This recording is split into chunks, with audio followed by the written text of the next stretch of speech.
यहाँ पे कोई डिबेटर आए। हाँ जी, बोलिए। हाँ जी, सर मैं ये आपसे पूछना चाहता था कि वैदिक धर्म शुरू कब हुआ? तो वैदिक धर्म, कोई भी धर्म तभी शुरू होगा ना जब उसका सबूत मिलेगा। अगर लेकिन किसी चीज़ का सबूत नहीं है, तो कैसे मान लिया जाएगा कि वो चीज़ है कि नहीं है? लेकिन आप कहते हो कि मुगल काल में शुरू हुआ है, लेकिन हम कहते हैं। हाँ जी, आपकी सुनी है मैंने कब इनसे से आपको पहले। क्या लगता है, कब से आपका वैदिक धर्म है? ज़रा बताएँ हमें। नहीं, चचनामा में तो पूरा मिलता है ना सबूत ब्राह्मणों का। क्या यज्ञ हवन का? कि ब्राह्मण यज्ञ हवन करता था? नहीं, ब्राह्मण का सबूत मिलता है, इतना पता है मुझे। तो ब्राह्मण का मिलता है तो उसमें होगा ना कि वो ब्राह्मण जो है यज्ञ हवन करता था कि नहीं करता था? जी, 7वीं सदी में तो 100% है ना कि था। मतलब उसमें तो मंदिर तोड़वा रहा है बुद्धिस्ट का, इसका तो सबूत मिल रहा है। लेकिन आप चचनामा अच्छे से पढ़ लीजिए कि क्या वहाँ पे वो यज्ञ हवन करने वाला ब्राह्मण मिलता है? और जो पुष्यमित्र शुंग थे वो भी ब्राह्मण थे। पुष्यमित्र शुंग ब्राह्मण था? क्या हाँ बात जी। कर रहे हैं आप? आपने तो एक मतलब 8वां आश्चर्य मुझे सुनवा दिया। नहीं नहीं, इसका सबूत मिलता है ना पतंजलि की किताब में, पतंजलि किसी की महाभाष्य। क्या बात कर रहे हैं आप? पतंजलि की किताब में मिल गया है? हाँ जी, आप पढ़े ना उसको। पतंजलि की किताब में, पतंजलि कौन-सी सदी में किताब मिली है भाई? ये तो मैंने सुना ही नहीं, ज़रा बताइए हमें भी, हम मैं भी सुनूँ ज़रा। कौन-सी सदी में दू, पतंजलि किताब मिली है? दूसरी सदी में थे पतंजलि। कौन-सी लिपि में पतंजलि लिखते थे? नहीं देखिए, लिपि और धर्म का कोई होता नहीं है तालमेल। क्या बात कर रहे हैं आप? बताइए। देखिए, अगर आप जो है ना, आप कहते हैं कि आप अगर संस्कृत। दूसरी सदी में कोई चीज़ लिखेंगे, तो उस समय की जो लिपि चल रही होगी उसका प्रयोग करेंगे। अगर आप नहीं लिखेंगे ना, तो आप पता है, आप बताएँगे कैसे? दूसरे को, किसी को पता कैसे चलेगा कि नहीं, आपका क्या मैं चीज़ है? आपको बताता हूँ ना, मैं आपको बताता हूँ। ये हुँ, जो बताइए। हिंदू धर्म है ना, इसमें लिखने का कॉन्सेप्ट नहीं था। अच्छा, नहीं था, मतलब सब चीज़ मुँह से होता था। हाँ जी, वो ब्राह्मण जो है अच्छा, सुनाते थे, अच्छा। मुँह से बताते थे। ब्राह्मण जो है मुँह से सुना देते थे। क्या चीज़ मुँह से सुनाते थे? वेद वेद का ज्ञान देते थे। किसको देते थे? जो वो मतलब उस टाइम पे लोग होते थे, पब्लिक। अच्छा, पब्लिक होते थे तो उनको मुँह से ज्ञान देते थे। ये कहीं पे लिखा है ब्राह्मणों ने कि वो मुँह से लोगों को ज्ञान दे देते थे वेद का? जी, वो उनके पास वो कला भी होती थी कुछ मेमोराइज करने की, मतलब कि पीढ़ी आप दर पीढ़ी ब्राह्मण वो। हैं? नहीं, मैं ब्राह्मण नहीं हूँ, मैं खत्री नहीं, हूँ। आप ब्राह्मण, आप जो हैं खत्री हैं। खत्री शब्द हाँ जी। किसका है? पाली का है, संस्कृत का है? इसका मुझे आइडिया नहीं है। आइडिया नहीं है? बताइए, कैसे काम चलेगा? क्या कहते हैं आप जो हैं, संस्कृत में क्या कहा जाता है? क्षत्रिय। क्षत्रिय, लेकिन आप तो खत्री अपने को कह रहे हैं। मतलब खतीय किसमें कहा जाता है? क्षत्रियो के अंदर ही होता है ना, मतलब खत्र। नहीं, क्षत्रियों के अंदर कैसे हो जाएगा जब वर्ण व्यवस्था में ब्राह्मण होता है, नहीं तो सीधे सीधे क्षत्रिय होता है, समझ रहे हैं? ब्राह्मण, क्षत्रिय, वैश्य, शूद्र, यही होता है ना। तो ये हम्म। कब हो गया फिर? ये नहीं, खत्री कहाँ से जैसे आ गया? जैसे वैश्यों के अंदर आते हैं ना बनिया। हम्म। बनिया कास्ट में तो आती है। हम्म। ऐसी क्षत्रियों के अंदर खत्री भी आते हैं, खत्री नहीं, राजपूत। क्षत्रिय नहीं, क्षत्रिय राजपूत नहीं होते हैं, वो सीधे सीधे क्षत्रिय होंगे। भाई, खत्री जो शब्द है वो अपने आप में पाली का शब्द है। जो इसका खत्री मुझे शब्द है आइडिया ना, नहीं। खतीय, खतीय नाम सुना है आपने? नहीं, नहीं सुना। नहीं सुना है। खतीय जो है, खतीय पाली का शब्द है। चले, एक बात बताइए आप हमें, पतंजलि का कोई सबूत मिला है कि ये दूसरी सदी में था? सबूत का तो नहीं, लेकिन हिस्टोरियंस जो है कंफर्म करते हैं कि पतंजलि कोई था हिस्टोरियन व्यक्ति। तो, भारत का तो हिस्टोरियन कुछ भी कंफर्म कर देगा। भारत के तो हिस्टोरियन की बात ही मत कीजिए, ठीक है ना? उससे तो जो आप कंफर्म कराइएगा वो कंफर्म कर देगा, ठीक है? नहीं, अगर अगर आप हिस्टोरियन को नहीं मानते हैं तो फिर मैं आपकी कैसे हम बात हिस्टोरियन मानूं? को, हम लोग प्राइमरी सोर्स वाले हैं ना। प्राइमरी सोर्स समझते हैं? मतलब प्राइमरी हाँ, सोर्स आप नहीं समझते हैं? नहीं, आप बताइए। प्राइमरी सोर्स का मतलब होता है कि जैसे किसी ने कह दिया कि सम्राट अशोक के इंस्क्रिप्शन पे ये लिखा हुआ है, तो हम लोग किसी के कहा हुआ नहीं मानते हैं। हम लोग कहेंगे कि भैया वो जो इंस्क्रिप्शन है उस पे कहाँ पे ये चीजें लिखी हैं, ठीक है? तो हम लोग जो है वो पूरे के पूरे जो है उस सबूत से आते हैं, ठीक है? कहाँ पे क्या चीजें हैं, क्या नहीं है। अब कोई कह दिया, सुन दिया, हम लोग उसको आंख मूंद के इसी तरह से नहीं मान लेते हैं, ठीक है? तो इसीलिए प्राइमरी सोर्स कहा जाता है कि जो भी बात आप कहेंगे उसका सबूत होना चाहिए। आइए, आप पतंजलि की बात कर रहे थे ना, हम आइए आपको सबूत दिखाते हैं। ये नालंदा यूनिवर्सिटी का नाम सुने हैं? हाँ जी, बिहार में है हम। तो नालंदा यूनिवर्सिटी में अपने समय में वहाँ पे वो तो विश्व की टॉप यूनिवर्सिटी थी, वहाँ पे जो लड़के पढ़े होंगे वो तो ऑफ कोर्स उस समय के लोगों में तो सबसे ज़्यादा इंटेलिजेंट रहे होंगे। ये बात तो है। और वो जो बात कहेंगे वो अपने समय का सबसे स्ट्रॉन्ग बात कहेंगे, मतलब आज का जो हिस्टोरियन कहेगा उससे भी ज़्यादा ऑथेंटिक उनका होगा, क्योंकि वो अपने समय का ज़्यादा अच्छी बात बता पाएँगे। तो उसका हम एक किताब देखते हैं इत सिंह का, 15 साल पढ़ाई किया था नालंदा में और उसके नोट्स जो हैं अवेलेबल हैं। तो उसने बताया कि जो नालंदा यूनिवर्सिटी है उसमें पढ़ाई होती थी, ये देखिएगा आप। उसने पूरा डिटेल्स में बताया क्या-क्या चीज़ें पढ़ाई होती थी, कौन से सब्जेक्ट पढ़ाई होते थे। उसने 40 किताब लिखी थी जिसमें से 34वां परिच्छेद जो है वो चैप्टर था पश्चिम में शिक्षा की रीति, ठीक है? और उसने क्या लिखा कि महामुनि बुद्ध के एक ही वाक्य से 3 सहस्त्र लोकों सभी भाषाओं का समावेश है। मतलब उनके बुद्ध से ही सारा चीज़ चल रहा था। वो बता रहे हैं कि सारे सिद्धांत-विद्धांत इन्हीं से बना हुआ था। अब वो क्या करता है कि वो बताता है आपके पतंजलि के बारे में कि पतंजलि कब के थे। तो वो भी मैं दिखाता हूँ। देखिए आपके 3 खिलों पे पुस्तक कैसे पढ़ाई होती थी। पश्चिम का कहने का मतलब भारत को पश्चिम कहते थे। चाइना वाले भारत को पश्चिम कहते हैं। तो ये देखिए आप, देखिए ये सब अभिधम्म कोश में लग जाता है। बुद्धिज्म का ये सारा चीज़ पढ़ाई चल रहा है और हाँ, ये आ गया आपका। अब वहाँ पे वो बताता है कि जो एक व्यक्ति थे, पाणिनि की जो संस्कृत थी वो पढ़ाई जाती थी। तो पाणिनि का जो संस्कृत था ना उसका, ये देखिए पाणिनि के सूत्र का वृत्ति सूत्र काशिका वृत्ति नालंदा में पढ़ाई होती थी। तो पाणिनि के जो सूत्र थे उसका ना एक्सप्लेनेशन किया था ये व्यक्ति ने। उन्होंने क्या किया था, पाणिनि के 1000 जो श्लोक थे उस 1000 को 18,000। आज आप पूछेंगे कि पाणिनि के कितने हैं तो बताएगा लो 4000। सोचिए उस समय एक ही 1000 था। ये आप देख सकते हैं इसमें लिखा हुआ है पाणिनि में। तो चलिए मैं मूल दिखा देता हूँ नहीं तो इधर उधर हो जाएगा। तो इसने क्या किया, देखिए आप, ये देखिए ऊपर के सूत्र पाणिनि के सूत्र की टीका किया, वृत्ति सूत्र कहा गया या काशिका वृत्ति कहा गया। पहले समयों में अनेक टीकाएं रची गई थी, उनमें से ये सबसे उत्तम थी और उसने उनके अर्थों की बारीकी से व्याख्या की थी। इसके सारे 18,000 श्लोक थे। दिख रहा है आपको? हाँ जी, 18,000 श्लोक देख पा में रहा हूँ मैं। एक व्यक्ति जो था पाणिनि का किया था। अब इस व्यक्ति का मृत्यु कब हुआ था ये जरा ध्यान से देखिएगा। ये 18,000 में किया, 18,000 श्लोक। तो इस व्यक्ति के बारे में ये बोलते हैं कि वो कहते हैं कि वह 3 पूज्यों, दिख रहा है आपको ऊपर से तीसरी लाइन? हाँ जी, दिख रहा है। पढ़िए तो क्या लिखा है? आप पढ़िए, मैं सुन रहा हूँ। आप पढ़ दीजिए, अगर पढ़ेंगे तो अच्छी बात होगी ना, आपको खुद पता चलेगा ना। मेरा हिंदी मतलब इतना है नहीं है सही, आप पढ़ लीजिए। अच्छा, कितना पढ़ाई किए हैं?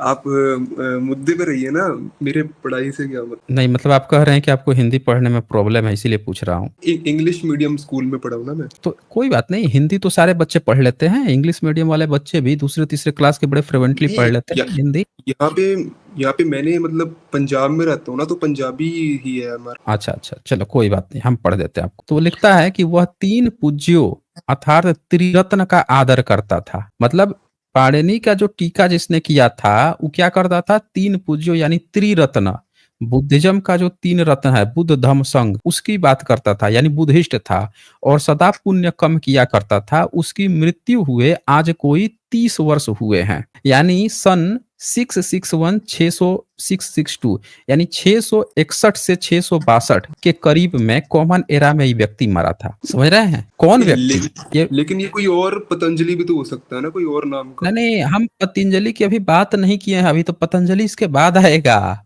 अभी तो हम आपको वो दिखा रहे हैं कि पाणिनि का टीका जो किया था व्यक्ति, उस व्यक्ति कब मरा था इसकी बात लिखे हैं इत सिंह कि 30 वर्ष, वो जब आए थे ना 690 के करीब में, तो उनके समय में 30 वर्ष हुआ था मरे हुए। तो उस हिसाब से उस व्यक्ति का 661 या 662 माना जाता है कि ये व्यक्ति जिसने पाणिनि का टीका किया था इस समय का था, अब बुद्धिस्ट था।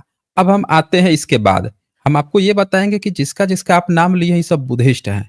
अब ये देखिए इसके बाद से आएगा आपका, अब आएगा पतंजलि चूर्णी। देखिए उसको कहते थे चूर्णी। तो ये जो चूर्णी है क्या लिखते हैं, इसके अनंतर विति सूत्र पर चूर्णी नाम की एक टीका है। अगर आप पतंजलि का महाभाष्य खोजेंगे तो ये क्या करते हैं, ये जो चूर्णी है ना टीका, इसी को उठा के बोलते हैं पतंजलि का महाभाष्य है, महाभाष्य है। इसने क्या किया था चूर्णी ने कि वृत्ति सूत्र पर चूर्णी नाम की एक टीका है, यानी वृत्ति सूत्र काशिका वृत्ति अभी मैं जो दिखाया जो काशिका वृत्ति 661 में मर गया उसका रचयिता, उसकी किताब पर टीका किया था पतंजलि ने। और वो भी जो आप संस्कृत ये समझ रहे हैं ना, बुद्धिस्ट की पाली हाइब्रिड, वो किताबें चल रही हैं। अब उस पर टीका कर रहा है पतंजलि, यानी कि उससे भी बाद का है। जो 661 में मर गया काशिका वृत्ति का, हाँ जी। उसके बाद का है ज्यादित्य, उसके बाद का है। अब ये देखे क्या लिखता है, टीका है जिसमें 24,000 श्लोक हैं। अब देखे कैसे बढ़ रहा है। बुद्धा के एक वाक्य से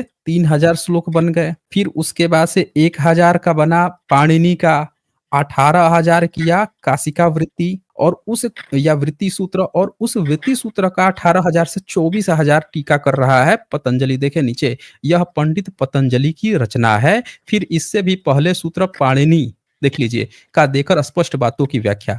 ये पाणिनि के सूत्र की व्याख्या किया था पतंजलि ने, समझ रहे हैं। अच्छा। और किसने किसके ऊपर किया, वृत्ति सूत्र का, इसके ऊपर चूर्णी नामक टीका किया, जिसको कहा गया।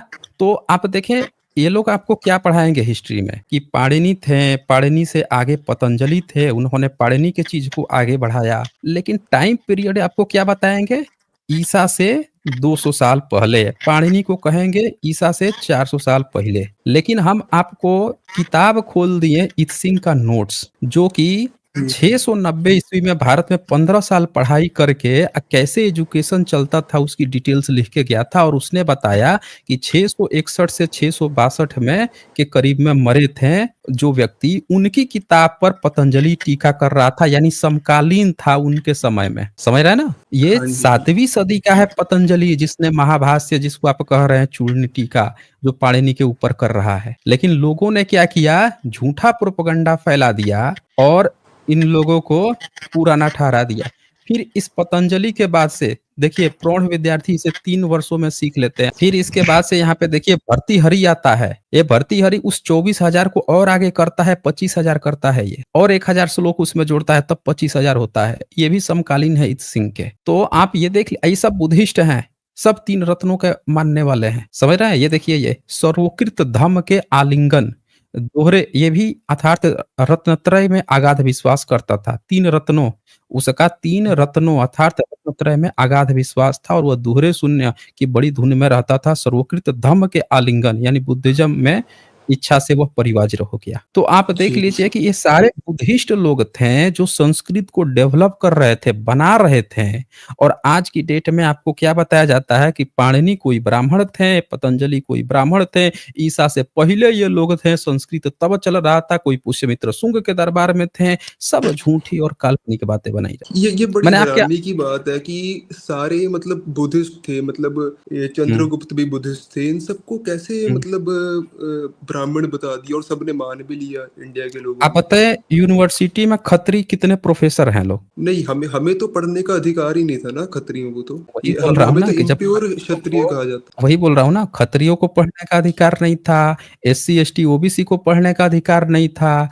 सारा पढ़ाई अंग्रेजों के समय में पढ़ा ब्राह्मण, सारे यूनिवर्सिटी में बैठा, सिलेबस डिजाइन किया, वो सिलेबस बना के फर्जी इतिहास पढ़ा रहा है। वो सिलेबस में ही से तो आप जाने, आप कहाँ से जाने ये सब भाई, स्कूल कॉलेज से जाने, दूसरों से सुनाने वाला वही था, पढ़ाने वाला वही था। तो झूठा झूठा चीज पिछले 77 साल से प्रोपेगेट किया, सच आप तक भी नहीं पहुंचा। हाँ तो जी। आप हमसे जो ये पूछ रहे थे ना कि आप इतिहासकारों पे बिलीव नहीं करते, हम इसीलिए नहीं बिलीव करते हैं क्योंकि हमको पढ़ने नहीं दिया गया। हम क्यों बिलीव करें इन चुनमंगों पे जो झूठा पढ़ा रहे हैं। हम किताब खोल रहे हैं तो कुछ और दिख रहा है उसमें। आई पढ़ा रहा है कि पतंजलि जो है ईसा से 200 साल पहले थे। क्लियर क्लियर इत्सिंग लिख के क्या है कि पाणिनि के किताब का चूर्णी नामक टीका किया, और ये भी लिखा कि ज्यादित्य के बाद का था, मतलब उसके काशिका वृत्ति के बाद में था। उनके श्लोकों को 18,000 को 24,000 किया था। अब पतंजलि, पंडित पतंजलि ने किया था, साफ साफ लिखा हुआ है। अब आप देख लीजिए ना, ये किताब में, ये इत्सिंग की किताब है। ये 1846 में जब पेरिस सेंट जूलियस ने ये लोग इसका अनुवाद किया है। तो ये इत्सिंग की किताब है, जरा सोच लीजिए आप। एक मेरा मिनट आपसे एक सवाल था कि सोचिए, मैक्स मूलर ने उस समय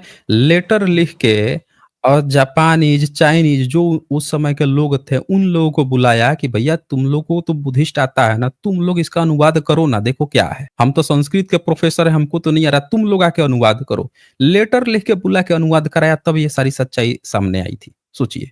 नहीं तो भारत के तो लोग ये भी नहीं जान पाते कि भारत के नालंदा में पढ़ाया क्या जाता था, समझ रहे हैं? अब आपको क्या समझा जाता है कि मैक्स मूलर ना बड़ा दुष्ट था, बड़ा ये था, ये बदलना चाहता था, हाँ इसको जी, इतना बदनाम कर दो कि कम्युनिस्ट जो था। असल-असल हाँ, असली जो इतिहास इसने खोजा है बुद्धिज़्म का, चाहे खुजवाया है, वो सब आपके सामने आ ही नहीं सके। अब आप इसको गाली देंगे तो इसकी किताब पढ़ेंगे नहीं, जब नहीं पढ़ेंगे तो आपको जानकारी मिल ही नहीं पाएगी कि ये बंदा जो है, जिसको विवेकानंद कह रहे थे कि तू साइण के साक्षात अवतार हैं, मिलने गए थे वहाँ पे लंदन में। बोल रहे थे हुँ, कि साइण का साक्षात अवतार है, अगर ये नहीं होते तो भारत में वेद खत्म हो जाता। सोचिए, सबसे बड़े साधु हैं, बोल रहे हैं कि अगर वो 100 हिस्सा हैं तो हम उनका 1 हिस्सा तक भी नहीं। तो आप जो हुँ। कह रहे थे ना कि हम क्यों सबको नकारते हैं, हम लोग नकारते नहीं हैं, हम लोग सही इतिहास खोजने की बात करते हैं कि असल में क्या झूठा प्रोपेगेट किया। अब बताइए आपका क्या क्वेश्चन है? बोलिए। ये था कि मतलब यहाँ पे सारे लोग बुद्धिस्ट थे इंडिया में, इतना पता है मुझे सारे। लेकिन वो सारे फिर शूद्र कैसे बन गए? देखिए, सारे शूद्र बनने का एक कारण है ना, ये बताइए कि जब भारत में सत्ता थी मुगलों की, मुस्लिमों की, तो उनका चाटुकार कौन-कौन वर्ग था? जी, ये जितने भी दरबारी थे सारे ब्राह्मण थे उनके। ब्राह्मण थे। भविष्य पुराण में, अपने धर्म ग्रंथ में अकबर को अपना ब्राह्मण भाई कौन बनाया? अल्लाह उपनिषद लिख दिया इन्होंने तो। अल्लाह उपनिषद लिख दिया। इन्होंने बलवन जो था ग्यासुद्दीन बलवन उसको विष्णु का अवतार घोषित कर दिया। रॉक इंस्क्रिप्शन में लिखवा दिया बताइए। इंस्क्रिप्शन कॉपर इंस्क्रिप्शन है कोई इंस्क्रिप्शन में लिखवा दिया कि वो विष्णु जो है साक्षात छाती पर लक्ष्मी को लेटी हुई हैं आराम से चिर निंद्रा में आराम कर रहे हैं कि हमारे जो ये आ गया है ग्यासुद्दीन बलवन अब ये राज करेगा अब एकदम खुश सब चीज़ मस्त नहीं, है। इसके पीछे तो वजह थी ना, क्योंकि इनको अगर ज़िंदा रहना था तो ये करना पड़ना था और नहीं, कोई नहीं, एक बात ऑप्शन नहीं था बताइए इनके पास। एक बात बताइए, लड़ाई होती है, सामने वाला दुश्मन है, तो जब लड़ने कोई जाता है तो सामने वाला से क्या सोचता है कि हमको लड़ के जीतना है, भले शहीद हो जाएँगे या ये सोचता है कि जड़ जाके उसके यहाँ चापलूसी या चाटुरी करके उसके यहाँ नौकर बन के रहेंगे? क्या सोचता है? नहीं, वो आपकी बात ठीक है, लेकिन कह रहे हैं ये भारत-पाकिस्तान की लड़ाई हो रही है, अब भारत का सैनिक क्या सोचेगा कि पाकिस्तानियों को मार के खत्म करना है, शहीद होना है या फिर क्या करना है? बताइए आप हमें। हाँ, भारत भारत का सैनिक तो कुछ भी करेगा, देश मर-मिट जाएगा। तो जब मुस्लिम शासन जब आया था, तो भारत के लोगों का क्या कर्तव्य था? लड़ना ना। जो नहीं भी लड़ा तो उसने कहा कि हम तुम्हारी सत्ता नहीं स्वीकार करेंगे। जंगल में रह लेंगे, कहीं भी रह लेंगे, तुम्हारी सत्ता हम चाटुकार तुम नहीं बने, अपने देश के लोगों से गद्दारी नहीं करेंगे। उसके बावजूद वो कौन-सा वर्ग था जो जाके उनके दरबार में बैठ गया? गोदी में बैठ गया? बताइए। वो तो है, इन्होंने गद्दारी करी है तो हमारे तो जब लोगों के जब साथ। गोदी में बैठ गया, अकबर को जब ब्राह्मण बना दिया, तो शूद्र किसको बनाया फिर? अपनी किताब में उसने अकबर को ब्राह्मण बनाया और उसी किताब में किसने बुद्ध को गाली दिया? बुद्ध को राक्षस घोषित किया। वो तो लेकिन ये कहते हैं ना कि कोई और बुद्ध है वो, जो आप क्या किया क्या बुद्धिस्ट जो कहते हैं? मानते हैं वो वाले बुद्ध नहीं है ये। कौन बोल दिया ये बात? ब्राह्मण ही कहते हैं। तो जो भी ये बात कहता है, उसको आप हमारे पास भेज दीजिए, हम पढ़ाते हैं। नाक रगड़ते हुए यहाँ से भागेगा, गारंटी देते हैं। एकदम नाक रगड़ते हुए अगर उसने रोना रोया ना कि मिलावट हो गया, मैं बोल रहा हूँ नाक रगड़ते हुए यहाँ से भागेगा। आप हमें बता दीजिए कि किताब में अकबर को ब्राह्मण लिख रहा है कि अकबर हमारा ब्राह्मण भाई था, इसका क्या मतलब आप निकालेंगे? बोलिए। हाँ, वो गद्दारी तो करी है उन्होंने। गद्दारी की है। अब बताइए कि उसकी ही किताब में शूद्र वो किसको कह रहा है? अगर बुद्धिस्ट को कह रहा है, लेकिन बुद्धिस्ट तो खत्म हो गए थे उस वक्त तक, तब मुगल बुद्धिस्ट तो काल तक। खत्म यही तो झूठी बात है कि खत्म हो गए थे। सारे वही बुद्धिस्ट तो आज एससी, एसटी, ओबीसी हैं, खत्म थोड़े हुए हैं। ये देखिए ये अपनी किताब है इसकी भविष्य पुराण, प्रतिसर्ग पर्व चतुर्थ खंड और इसमें इसने क्या लिखा है, आप अपनी आँखों से देख लीजिए। ये देखिए, दिख रहा है ऊपर? हाँ जी, दिख रहा है। राइट साइड में। हम्म। तो ज़रा पढ़िए तो ऊपर से तीसरी लाइन राइट साइड वाला। पढ़ लीजिए, मैं देख रहा हूँ मैं। अरे पढ़िए ना, पढ़ लीजिए। 2700 वर्ष कलयुग के बीतने पर कल्कि द्वारा।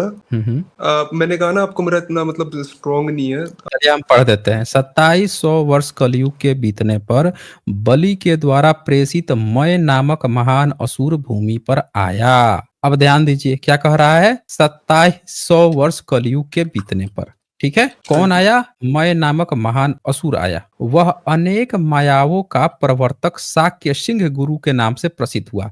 अब बताइए सम्राट अशोक शाक्य मुनि किसको कहते थे? भारत में शाक्य मुनि किसको कहा जाता था? एक ही व्यक्ति हैं जिनको पूरे इतिहास में शाक्य मुनि कहा गया है, वो है तथागत बुद्ध। इसके अलावा पूरे इतिहास में कहीं शाक्य मुनि, अब यहाँ साफ-साफ लिखा है, प्रवर्तक शाक्य सिंह गुरु के नाम से प्रसिद्ध हुआ तथा गौतमाचार्य नाम से दैत्य पक्ष को बढ़ाने हुआ। अब गौतम किसको कहा जाता है? तथागत गौतम बुद्ध को। ये भी लिखा, गौतमाचार्य नाम से दैत्य पक्ष को बढ़ाने, दैत्य मतलब फिर से राक्षस बोल रहा है। ये तो सीधा सीधा लिखा है बिल्कुल। लिखा है ना। अब और सुनिए आगे ना कि नाम से प्रसिद्ध हुआ तथा गौतमाचार्य नाम से दैत्य पक्ष को बढ़ाने वाला हुआ। उसने सभी तीर्थों पर मायामय यंत्रों को स्थापित किया, उसके नीचे जो जाता वो बौद्ध हो जाता। दिख रहा है अब? जी जी, अब तो क्लियर हो गया ना कि कोई और बुद्ध नहीं, इसी बुद्ध की बात कर रहा है। क्लियर हो गया। ये भविष्य पुराण आप दिखा रहे हैं? हाँ जी, भविष्य पुराण है जिसमें अकबर को ब्राह्मण बनाया, अब बुद्ध को असुर और राक्षस बोल रहा है, अदैत्य बोल रहा है। और सुनिए, फलतः चारों ओर बौद्ध परिव्याप्त हो गए। कह रहा है चारों बगल बौद्ध बन गए, पूरे भारत को बौद्ध। आज जमीन खोदने पर बुद्ध ही बुद्ध निकलते हैं, तो मान तो रहा है कि उसी बुद्ध की बात कर रहा है। अब बोलिए। मतलब सब लिखा है लेकिन फिर भी झूठ पे झूठ बोले जा रहे हैं। तो हम आपसे क्या कहते हैं कि आपको ब्राह्मण अगर एक शब्द बोले, इतिहास के बारे में बोले, सब चीज उसकी मान लीजिएगा, इतिहास के बारे में कभी उसकी बात सही मत मानिए। इतिहास में वो झूठ ही बोलेगा। देखिए कुछ एक्सेप्शनल एक दो लोग हो सकते हैं, लेकिन ब्राह्मण अगर जो धार्मिक ब्राह्मण है, अब वो अगर बोल रहा है, एथिस्टों पे भी हम लोगों का भरोसा नहीं है, एक दो एक्सेप्शन में है,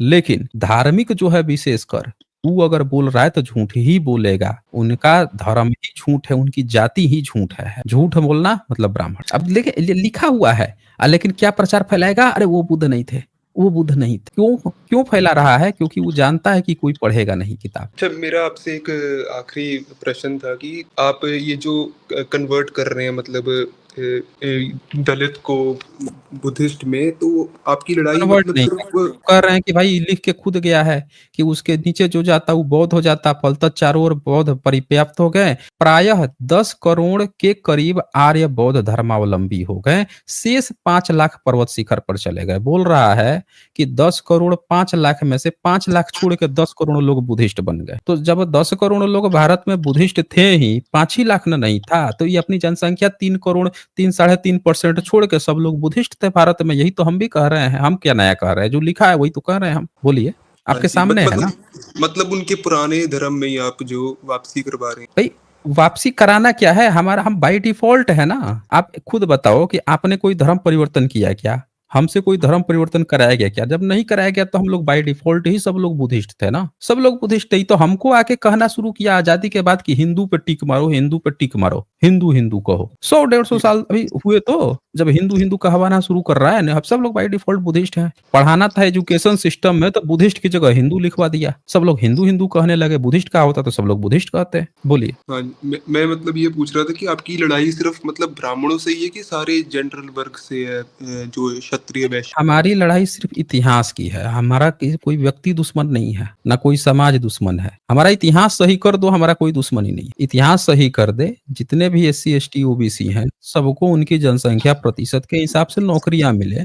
जनरल वर्ग है, उनको भी उनकी जनसंख्या के हिसाब से बराबरी अधिकार मिल जाए, कोई दिक्कत नहीं है। हर वर्ग को अधिकार है ना। हम तो कह रहे हैं कि ब्राह्मणों का भी 3.5% जनसंख्या है, उनको भी 3.5% रिजर्वेशन मिलना चाहिए। जिसका जितना प्रतिशत है जनसंख्या है उसको उतना रिजर्वेशन दे दे। टाटा बाय बाय, कोई झगड़ा ही नहीं है, बराबर बट जाए ना। संसाधन जब देश आजाद हुआ, आप बताओ, देश आजाद हुआ, राजाओं का तो जमीन छीन लिया गया, छीन के रियासत बन गई। बनी थी कि नहीं बनी थी? बताइए। हाँ जी, बनी थी बिल्कुल। बनी थी। अब बताइए, ब्राह्मणों ने सारे मंदिरों पे कब्जा कर रखा था, उनका क्यों नहीं छीना गया? ये तो है। दो ही वो लोग ना मंदिर भी सारे बचे हैं। बुद्धिस्ट मंदिर थे। वही तो बोल रहा हूँ ना, वो सारे के सारे सरकार के हाथ में आने चाहिए थे। तो राजाओं का तो इन्होंने छीन लिया जमीन, लेकिन ब्राह्मणों ने जो जमीन मंदिर के नाम पे कब्जा कर रखा था, वो भी बुद्धिस्ट लोगों का था, उसको नहीं छीना। तो ये बात सारे क्षत्रियों ने समझ में ही नहीं आई, किसी भी क्षत्रिय को। हम देखते हैं सारे क्षत्रिय लोग जो है चुप है बैठे, उनको पता ही नहीं है। अरे आपके आंखों के सामने आप लोगों की रियासतें छीनी गई और जी, उसका नहीं ये छीना गया, आपने उसको स्ट्रॉन्ग होने दिया। क्षत्रिय तो बराबरी होती बिल्कुल है ना। गुलाम बने पड़े हैं ब्राह्मणों के। वही यही चक्कर है ना, इसीलिए तो गुलाम बने पड़े हुए हैं। क्योंकि उनको पता ही नहीं है कि कहाँ पे आवाज़ उठाना है, कहाँ पे नहीं उठाना है। वो सोच रहे हैं कि इससे इनका भला है, भला नहीं है, भला वो सारी चीज़ें छीन लिया। पहले क्षत्रिय राजा होते थे, अब ब्राह्मण हो रहा है। यही हुआ है ना, इनकी सत्ता, सारे संसाधन छीन के अब वहाँ वो बैठ गया। सोच रहे हैं कि एससी, एसटी, ओबीसी रिजर्वेशन को कभी पीछे बोल देंगे, कह रहे रिजर्वेशन ले रहा है। इनको ही नहीं पता है कि सारा संसाधन सब चीज़ छीन के उस पर वो बैठा हुआ है। तो ये सारी चीज़ें जो हैं समझनी पड़ेंगी। ठीक है फिर डिबेटर, ओके। ठीक है फिर, थैंक यू।